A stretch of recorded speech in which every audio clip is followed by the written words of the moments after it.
And then I'm kind of overwhelmed by the urge that there's a button there, and all I have to do is hit the button, and hundreds or thousands or tens of thousands of people around the world will suddenly read my idea right now. And the idea of being able to restrain myself to go, well, now this is for Evitz Relius's writing, whereas Steve Saylor's is going to not touch any of that and be much duller. That never would have happened. I mean, what I recommend is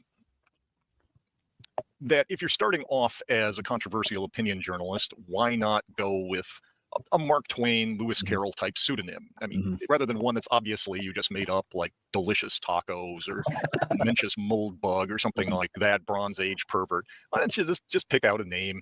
And yeah, you'll probably get doxxed and all that eventually. But here's the thing: is mostly, even though you could go, oh, and I'm fine with being doxxed, you know, when you're starting out, just remember that life can be very long and it can lead to a lot of complicated relationship questions. And just having the fact that you have a name that people don't care about can be good for other people in your life. Now, or you can do what I did, which is move back in the year 2000 to my native Los Angeles, where I grew up. And the fact that I am like the world's tiniest internet nano celebrity cuts exactly no mustard in Los Angeles. It's great. Nobody cares.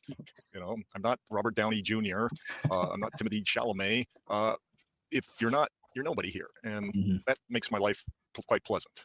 But other places, you know, with smarter people and more serious people, it could be kind of a pain. Has anybody noticed you? Like, has anybody recognized you in real life at all? I mean, yeah, it's only happened once in Los Angeles. But how come there are so many movies and essays and TV shows about women questioning their sexuality? So if you are questioning your sexuality, like, please press 1 in the chat. But it's been a perpetual meme in the mainstream media for years, like all sorts of movies about it.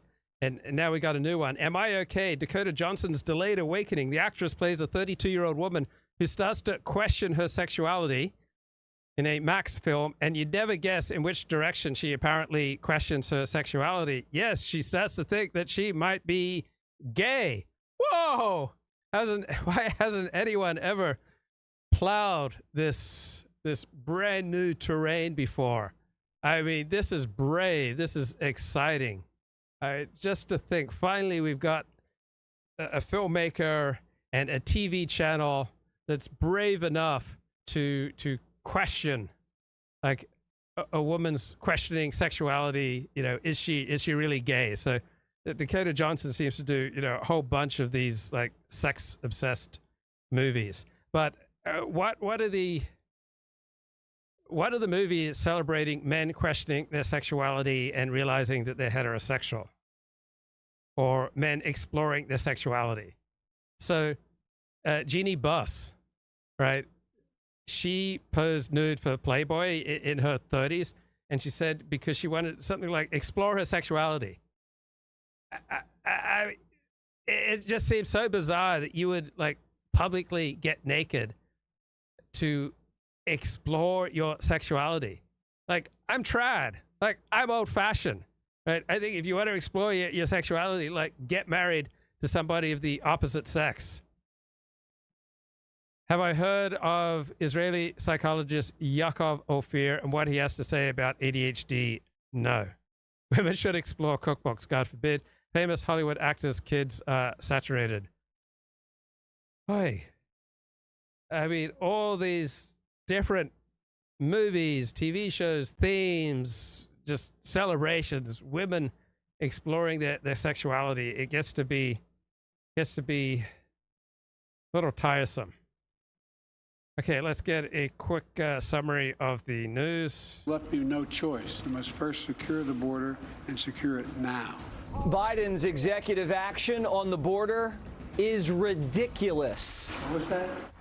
Prosecutors aren't supposed to tamper with evidence, and it looks like that's what he did. He changed the sequence of the documents that he seized from Mar-a-Lago. I'm sorry, that's a false characterization.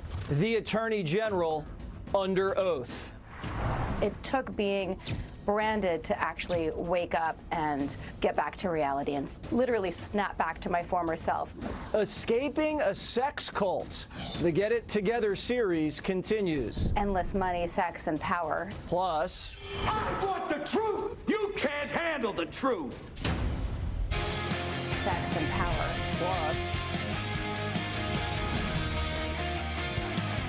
Joe Biden's never worked harder than his first day in office. I've never seen a man sign so many things. It was executive order after executive order. He didn't really know what he was signing, but in 24 hours, Biden's John. Okay, so why is Biden doing this? Because the polls show that open borders is not popular, and that this is the weakest point in his political armor. Right? Americans overwhelmingly prefer Donald Trump when it comes to protecting the border. If I was wrong, it's because I took too long. So for years, he said, I can't do anything. Congress has to act. Right? There's nothing that I can do as an executive. There's nothing really that I can do as president of the United States. All right, I'm just a victim of circumstance. Congress has to act. But now the polls reveal that he's on track to lose the election. The polls reveal that this is the weakest part of his presidency with much of the American public. And so this goes back to one of my principles of decoding reality. The situation is king. Right? Joe Biden has been incredibly lax with regard to border enforcement, but now because it's so unpopular, and many Democrats are outraged by his lack of enforcement on the border, now he's coming around. So Democrats will come around on crime, they'll come around on immigration when it becomes a political necessity. And so when you get a severe enough situation, right, it really doesn't matter what someone's pre-existing opinions are. When the pressure becomes intense enough, people will shift. Biden's so-called border shutdown order doesn't shut down the border at all. It keeps catch and release. We read it, and so did Trump. Now, after nearly 4 years of his failed, weak leadership, pathetic leadership, crooked Joe Biden is pretending to finally do something about the border.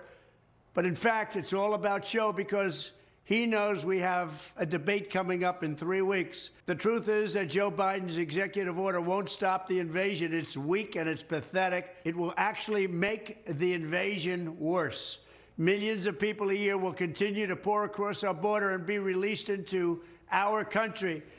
Biden claims he'll shut down the border if illegal crossings hit 2,500 a day, but they're already over 3,000. So let's just say Biden shuts down the border immediately. What does it really mean?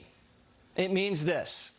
If Jose gets caught crossing the border, and if we say, Mexico, take him, and Mexico just says, no way, Jose, Jose stays in Estados Unidos.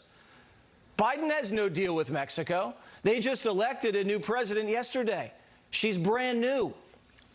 Biden hasn't even called to congratulate her, let alone cut a deal.